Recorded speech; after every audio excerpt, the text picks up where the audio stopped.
All right, so let's talk about the Pixel 9 Pro XL versus the S25 Ultra.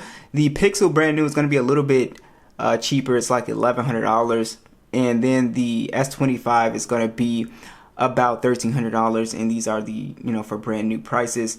And let's go ahead and dive in and see which phone is going to be best for you. As far as the design, this is going to come down to personal preference here. They're both premium designs, glass and metal. The S25 Ultra is a titanium build here, but the Pixel, it feels a lot better in the hand for me personally, and I do like the camera design a bit more on the Pixel. So I actually just prefer the design on the Pixel. It's a lot more comfortable as well. And the S25, while it's not super boxy and sharp on the edges anymore, it is very flattened off on the sides, and it kind of has like that kind of, I don't know, sharp feeling when you hold it. You don't really have that feeling on the Pixel at all. So that's one thing that I really like. And yeah, so you have that matte finish so you don't see those fingerprints. But which design do you guys like more? And yeah, they're both IP68 dust and water resistant. You do have the built-in S Pen on the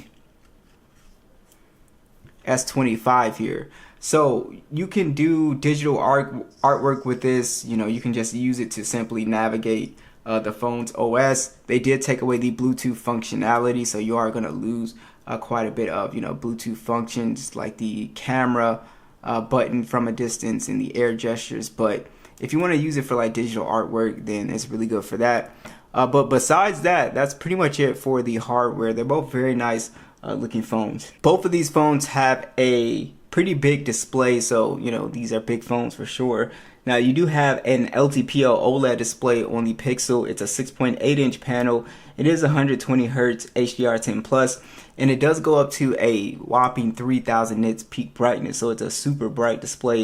It's 1344 by 2992, and it's 486 for the PPI with the Gorilla Glass Victus 2.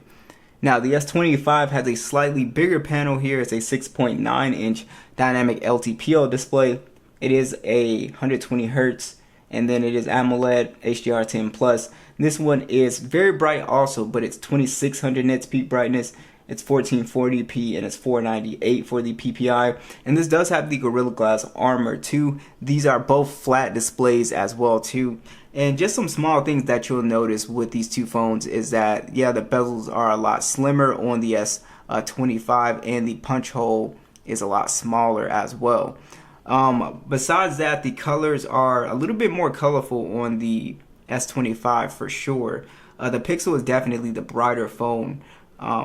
Even just right here under these lights, it's just a lot brighter. I got them both at max brightness with the S25 at the extra brightness feature on. And yeah, the displays look really nice, guys, on both of these phones. You do have a slight difference in display design. You can see the Pixel is kind of more circular, and then the S25 is a little bit more squared off. So that's kind of like one little aesthetic difference you'll notice. But besides that, these are two very good displays for the most part. So I don't really have an issue with the Pixel's panel. If I was to pick one, I would say the S25. I do like the display a lot more on here. Alright, so let's talk about the specs a little bit more here. So we do have Android 15 on both of these phones. Actually, we have stock version of Android versus the One UI 7. And both phones will actually get 7 years of majorOS updates, which is really nice. You have the Tensor G4 processor with 128 gigs of internal storage and 16 gigs of RAM. On the S25 here, we have the new Snapdragon 8 Elite processor, and then we also have 256 gigs and 12 gigs of RAM. And you guys can see the difference in the Geekbench scores here. And if we head over to 3D Mark here, you can see the scores for the graphics test. So around 33, and then around basically 15, and then we get 10 to 19 frames and 17 to 46. So the S25 is a lot more powerful than the Pixel, and it's a lot more better optimized when it comes to I guess power user stuff like playing games. I'll show you guys.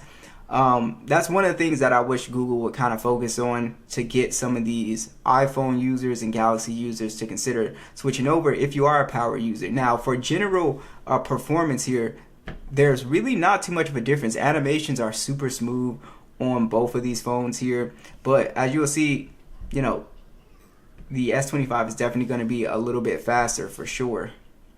And just opening up general applications, it's not like too crazy of a difference. You really only really notice it with like maybe games will be open like a second or two behind, but besides that, it's still relatively a smooth phone. I don't really have an issue with the performance on the Pixel.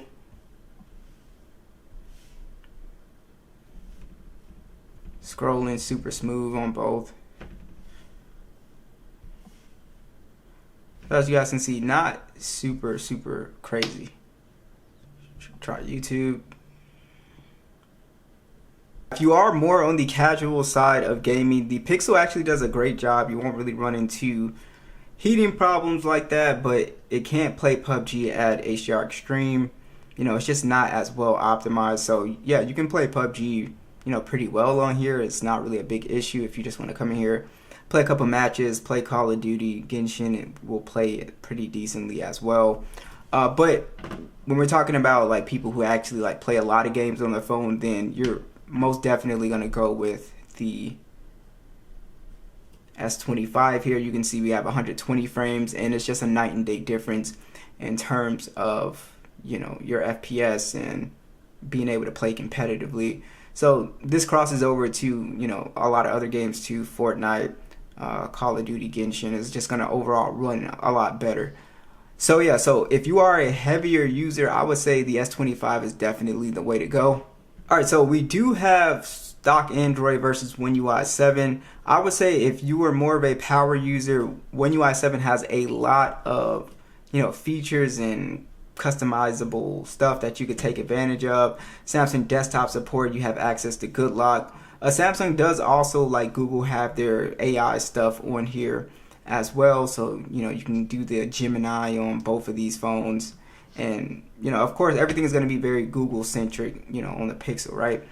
And yeah, so they both have the AI stuff, so it's not like a big deal. But I would say as far as like power users and people who really like to customize stuff, the S25, because you can, you know, download Good Lock and you could just open up a whole, you know, world of customization. And then also, like I said, the Samsung desktop support is also a really good power user feature as well. Let's check out these speakers at max volume. We'll start with the S25.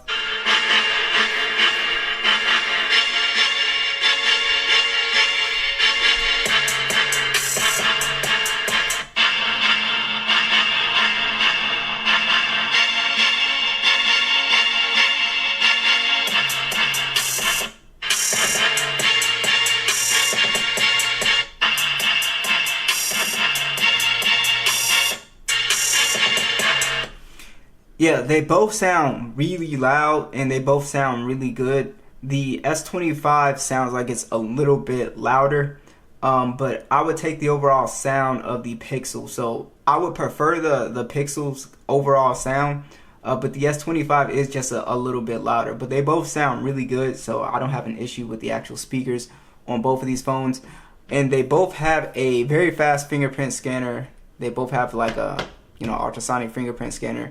Now, Google was doing an optical one for a very long time, but this one feels exactly like the S25's fingerprint sensor.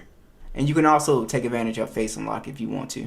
Alright, so the cameras are going to be a big deciding factor for a lot of people. The cameras are honestly very good on both of these phones here. You know, it's going to come down to what you guys think. I'll show you guys these side-by-side stills in video. You guys know I'm a huge fan of Pixel cameras and video. I use it to take all my shorts with, and you know, I really like the camera, so I'm curious to see what you guys think. The Pixel 9 Pro XL has a 15 megapixel standard, has a 48 megapixel periscope telephoto. Now this one does 5 times optical zoom, and then it can go all the way up to 30 times zoom. Now you also have a 48 megapixel ultra wide, and this can shoot in 8K 30, and you also have a 42 megapixel selfie that shoots in 4K 60. The S25 Ultra has a 200 megapixel standard, and then you have a 10 megapixel telephoto that does 3 times, and then you also have another 50 megapixel periscope telephoto that does 5 times, and this one can go all the way up to 100 times zoom. And then you also have a 50 megapixel ultra wide. It shoots in 8K 24 and 30, and then you also have a 12 megapixel selfie that shoots in 4K 60.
battery life is actually pretty good on both of these phones, guys. But if my battery life has been a lot better on the S25 Ultra. Like, one thing that I noticed that this phone does a lot better with is standby time. The standby time is much better than the Pixel 9 Pro XL. And my screen on time is still very good on both of these phones. I don't feel like these phones die on me, you know, within a day at all. The Pixel does a great job. They kind of have basically the same battery. They both have a 5,000 milliamp hour battery. And the thing is that the S25 charges at 45 watts. You also have wireless and reverse wireless charging. The Pixel actually charges slower at 37 watts. But this does have faster wireless charging at 23 watts. And yeah, it also has the reverse wireless charging. So I'm curious to see what you guys think. Which phone would you personally go with? Would you go with the Pixel 9 or would you go with the S25?